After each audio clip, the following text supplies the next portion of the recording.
Thank you for deciding to join us once again as we chat about aging in your community. This program is brought to you by CHATS, Community and Home Assistance to Seniors. And while we are a local based organization providing services to older adults and caregivers, the topics that we discuss in this series of podcasts can really have application across the country. So we hope you sit back and enjoy the discussion that we have for you today. And my very special guest that I'm delighted to have join us is Sue Lantz. Sue is the Managing Director of Collaborative Aging, and she's a recognized expert in policy, service design, and innovation within the fields of aging well in the community, as well as sustainable caregiving, two very important elements in being able to age healthy and well in your community. Over the last few decades, Sue has led some initiatives to improve various parts of the health and community system for elders, including housing, home care, community care, rehabilitation, palliative care, dementia care, and long-term care. But I'm particularly pleased to welcome Sue because we have known each other for a number of years. We've worked together, and she is just a wealth of information and has traveled to all parts to give workshops and presentations to groups about how they can support their own communities and older adults within their communities to age well. Welcome, Sue, and thank you for joining us today. Oh, I'm delighted to be here with you, Christina. Thank you. It's really exciting to have this opportunity to talk. And I know that we only have 30 minutes and time will go fast. And I'm sure that there's just 1,000 topics that we could discuss. But one of the things I'd really like to start with is some more information about the guide that you've prepared, Mhm. the options open, and the tips and hints and hacks, I guess, that Yes. you've included in there on being able to map your journey as you Mhm. age. I love that notion of mapping your journey. Can you tell us a little bit about the background and why you felt there was a need to write this guidebook? Well, from all my travels, as you say, in the aging field and so many different aspects of aging, I began to see that we weren't ready for the aging population, and as individuals, aren't ready for later life. And I came upon that conclusion from one of our joint projects called Doorways to Care. And so I started to think about, I'd been involved in a lot of change initiatives, but I started to think about, well, how could we sort of come at it almost from a reverse engineering point of view and think about how, as individuals, we could prepare for later life, how, as families or communities or chosen families, we could prepare for later life, how the health system could prepare, and how housing developers could prepare, but with options open, which is a very user-friendly guidebook full of tips and tools to self-reflect on your priorities. And it's very user-friendly, full of stories, links, and resources. This became the content platform for me being able to talk to people in various ways, whether it's in community conversations, like in a neighborhood, in a public library, or big keynote speaking engagements where I have a group of retirees in a room, maybe 250 people. But the idea is that we start thinking with forethought and proactivity about 5 key areas, big areas of our life. That's our health, our housing, our social connections, our caregivers, both paid and unpaid, and our money and use of all kinds of other resources, government funding, insurance, and so on. These 5 big areas are interrelated. And when one thing changes, it can have the ripple effect on another. So this is a transition planning framework in Options Open. It helps people think ahead, or even when they encounter a new change or transition, they can come back to these 5 areas. And the guidebook is meant and designed to be revisited. And so are the educational workshops I'm doing online that are based on this. So it's really a transition planning framework, as I say, and a preparation framework, just like we would travels. We don't get on a plane without doing a lot of thinking, arranging, uh, visioning what we want to experience, looking at our resources, who we're going with, what our risks are, how do we prevent certain risks. We get visas or vaccines. There's various things we do to curate a good experience. So I'm saying we can do that with our later life and with our caregivers and setting them up well. So that's what Options Open is all about. Have you found at all that people are a bit of in denial that, they're going to age or they're going to get older than they are now, and that they Mhm. really sort of leave that preparation for, I'll think about that another time. I'm not ready for that right now. Yes, definitely. I mean, that's the sort of the origin of this work was Dories to Care. And that project, we got people to the right door. And then to almost 20% or more people refused the help. It was the right help at the right time. And there were a variety of reasons, including the fact sometimes there was a co-payment fee. And I thought, gee, okay, that's sort of the tip of the iceberg. But yes, people resist. They resist the idea of aging. Of course, we're in an ageist society, so age denying is kind of around us. Uh, and then there's kind of self-esteem in terms of our sort of our sense of self as we age. As things change, we get sort of more maybe self-critical, not so self-compassionate. So that sometimes causes resistance. Fear causes resistance of later life, end of life. So there's a variety of reasons we resist, and I'm sort of working on trying to help people sort of tune into themselves and think about what is going to work for me and why would I be hesitant to make some of these plans and arrangements over time. So I'm trying to reach people in their 60s thinking about their 70s, 80s, and 90s with our longevity. Really. And one of the things that we have been working on together, chats with you, is encouraging the development of NORCs, Hmm. or naturally occurring retirement communities. And there's several different models, and I know that you've done a lot of work and research into the different models and how they work. But how do NORCs, or having access to a naturally occurring retirement community program, support people in being able to identify their options and to be able to age in place? Well, the thing that I say in these 5 areas, your health, your housing, social connections, caregiving supports, and so on, is that your housing is the basic sort of platform. And usually the choice is, am I staying or am I going? And if I'm staying, where am I living? How well am I situated? How well is the housing outfitted for staying? And for people living in multi-unit buildings, that may be a condo, it may be a rental, it may be a nonprofit, non-market housing, a municipal building. When they know they're going to stay, then this potential of organizing and co-organizing a range of supports to support over time the different transitions is what the NORC model or NORC based model is all about. So if you were in a building with 35% say of the occupants are older adults, why not self-organize some things and work in partnership with some of the agencies like chats in your area? And when I talk to people about this idea, they love it. I mean, it makes so much sense. It's practical and it's reassuring.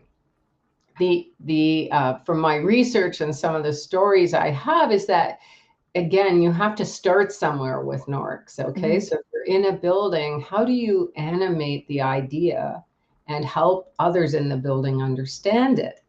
And there's a role called a NORC ambassador where some people will step forward and they'll volunteer and they'll help their neighbors start to meet and chat about what they might want to co-organize together, whether it's social things or exercise classes or a few shared meals. And the beauty of the NORC idea is it can take all kinds of shapes depending on the support needs and the resources of the individuals in that particular building or block. And so it's a starting point. And now what's happened with the Oasis Aging Well model and the NORC Innovation Center out of UHN in Toronto, the University Health Network, um, the the models are evolving and morphing, I should say, as people start to interact with it in their own circumstances.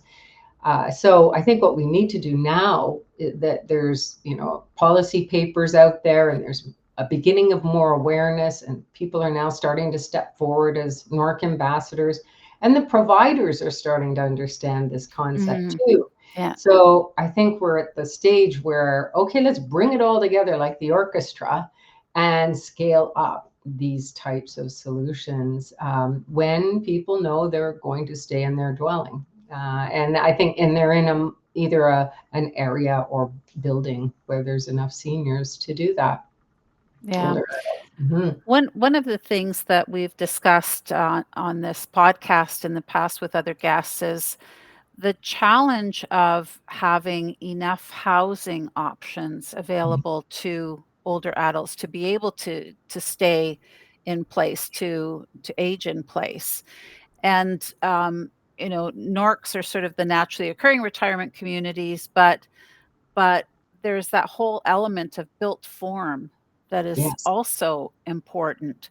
Is that something that you discuss with the groups that you run workshops with? And have you had any conversations at the political level? Well, all kinds of, I would say, housing in all of the workshops I do, all the community conversations I have with people, the housing issue is a big one. It's a big obstacle. And part of that, as we know, is that there's a number of people living in dwellings they may have been in for a long time. And actually, when they contemplate stay or move, I help them think through things like, is it accessible? Could you live there on one level? Could you have a caregiver come in and help you in the bathroom? Really pragmatic things. But as people contemplate where to next, what I'm finding, and it's neighborhood after neighborhood, town after town, is that the housing options available to them are not of the scale they would like. They want to stay in a familiar area. They want to be age inclusive. They don't want to live in only seniors only buildings or older adult only buildings and residences. They want to remain part of their neighborhood. Familiarity is key. Health access. They've already got a lot of things set up. So the missing piece is often the right housing. And the condos, for example, out there are often not designed for sort of what is typically called downsizing or right sizing. They're too small, actually, for, say, a couple. Hmm. And the townhouse style walk up with many stairs, which, a lot of developers have built on smaller parcels of land, those aren't suited for aging or even intergenerational living, which is another trend we have. Intergenerational families, intergenerational chosen families. So we really have a shortage of housing, and I recognize that shortage of the suitable housing for aging or intergenerational living or inclusive living in a community. Uh, that shortage of housing exists in a broader context of a shortage of housing overall in this country Hmm. and in many True. parts of the Yeah. world. So, but we have to shift from the institutional seniors only model to much smaller scale and more inclusive models, and that takes change at all levels, starting with the individuals recognizing what they're looking for, developers building what people are looking for, policymakers incenting that kind of housing. Um, we call it missing middle sometimes too, sort of, the smaller scale, 3 or 4 story buildings with units that either can be convertible or at least are accessible and socially designed, allowing people to connect spontaneously. So there's a lot of work to do, but the models are out there. And what I think we need is a breakthrough in terms of some almost like templates, design templates and innovative designs that are out there. But how can we sort of, as one colleague says, R&D, not research and develop, although we do need that in demonstrating these models, but rob and duplicate. How can we rob and duplicate some of these successful smaller scale condos, rentals, and making sure they have the features that allow convertibility, either older adults living Mm, there, younger people, or intergenerational living. yeah. I've had discussions with developers on, this whole issue around universal design and ensuring universal Mhm. design within the building itself, within the house, and enabling, the placement of grab bars and railings and so forth, and have often heard that, well, there's no market for it, that people would feel stigmatized living in a house that, had grab bars. And yet we had a conversation with one of the fire service chief fire prevention officers talking about sprinklers, and he said, at one time the sprinklers were very evident and kind of ugly. He said, but now you wouldn't even know that they were there. They're just put into the design of the buildings, and they look aesthetically quite pleasing. And it's almost like we've got to get to that point. And you mentioned ageism, and I want to talk Mhm. about that a little bit. Mhm. But it's almost like, well, if I have these things in my house, then it's gonna look like a house for an old person, Exactly. as Mhm. opposed to it's a house that is supporting somebody to be able to continue to live there safely and Mhm. as long as possible.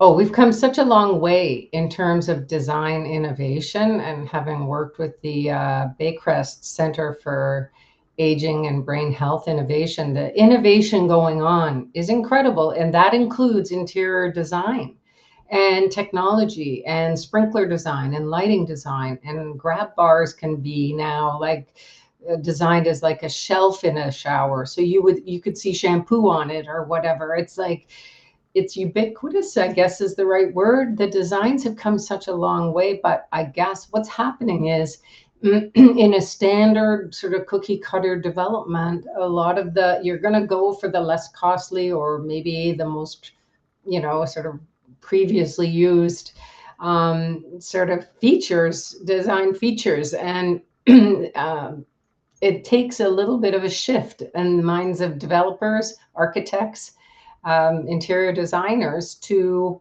just, for example, not put bathtubs into bathrooms and just walk-in showers that are beautiful and lovely and have glass and can easily be entered and exited without all this risk, right?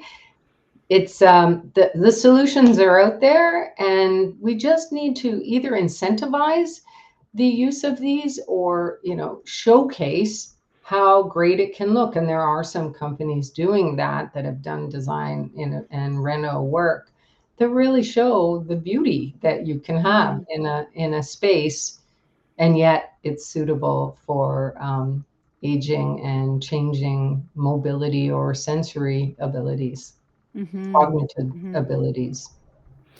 One of the things that we note in at chats, with respect to the ability of many of our clients to age in place, to live at home, is the presence of an informal caregiver, a family caregiver. Mhm. In your discussions and your work and research, what do you have to say about the status of caregivers, and what could we be doing to encourage more people to be able to manage the caregiving role? Mhm. That's exactly what Options Open is, in the caregiving team chapter and workshops is all about. It's about how can we recognize, first of all, that there will be caregivers? Like that role is still, so many family members see themselves or friends as just helping one another. And so when you're receiving help from someone, you're sort of not seeing them in a role as a caregiver. And I'm trying to help people realize, okay, if I'm going to ask for help from certain people, whether they be paid or unpaid, but let's start with the unpaid: family, friends, neighbors, the people I may be working with on an org model. But how do I arrange things in a way that's smooth for them? The paperwork is there. They know my directions. They know my wishes. The legal work has been done on the power of attorney. The thought and the forethought around the house or the dwelling is, ready. The knowledge about what care is out there and having some resources set aside for that: paid care, home care, community care like chats. How do you put a sort of curate the caregiving part of the journey in a way that you're prepared and they are, with Mm. all of this sort of legwork? And most young people really who are worried about their parents say, wow, this makes so much sense. That's like getting your act together. And I say, yeah, that's exactly what it is. It's about understanding you're going to be asking for help from people, certain people. How do you ready them? And my own life experience with my own grandparents, and I tell that story in the guide in a lot of my workshops, really demonstrated for me. I experienced directly the forethought and arranging and the conversations and the emotional preparing as well that can go into really organizing a team of people to support you. And we know that the younger gen, they have kids or they have jobs, they have lives. Mhm. So we really have to think about them. If nothing else, if we're not going to think about us, let's think about them. So caregiving, though, is one of those things that at a system level, it's taken a long time. And you and I've worked on projects related to this to just even get the health system and social service system and education system even recognizing that young people are often, like children in Mhm. school, are Yes. often caregivers, right? And how do you honor that role and how do you support them? They have unique circumstances as caregivers. They may be caring for a grandparent or a sibling with a disability if it's a child, right?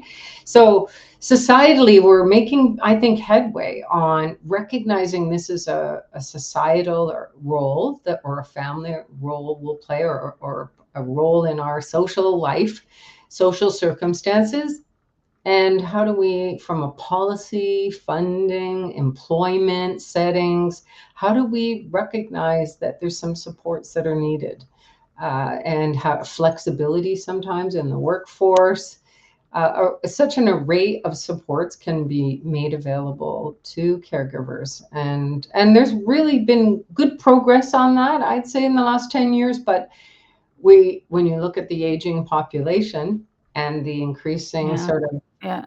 the decreasing healthcare workforce and decreasing next gen, like we haven't replaced ourselves, if you will. Yeah, we're going to be in a bit of a crunch, so we really need to ramp up the caregiving preparation and supports.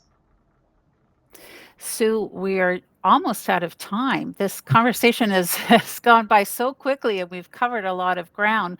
But I did want to give you a chance to let people know how they can order a copy of your guide. Okay, well, my guidebook is available on iBooks, on the iBooks platform. And the best way to buy it is through my website, which is www.collaborativeaging.com. That's aging without an E in it.com. And slash the guidebook. You go to the guidebook page and you can see the little 2-minute preview video. And there's a link to purchase it on that. So. And So, Instagram, I'm on Options Open Guide, so you can follow me that way in the guide too. well, Sue, I want to thank you so much for taking the time to be with us today and sharing all of this information and perspective. I think what you're doing and the research that you're doing and the contribution you're making is so important and so vital to helping all of us who are sort of moving on and on that journey to aging, to be able to live our best lives in the Mhm. future. And it's going to take political will. It's going to take Mhm. public will. We've got to get those builders and developers on board. Yes, Um, More NORC programs in place. Lot to do, but certainly there is demand, and we can work collaboratively yes. together to get it done. So thank you for what you do, and thank you for being here with us today. Thank you, Christina. It's really been fun and it's gone fast. It has. Lots to chat about. Fastest half hour ever. Yes. Thanks so much. And thanks to all of you for listening in and choosing to chat about aging in your community.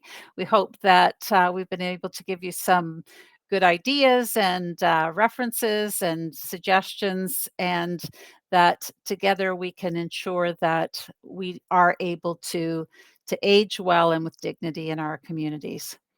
Hope to see you soon. See you next time.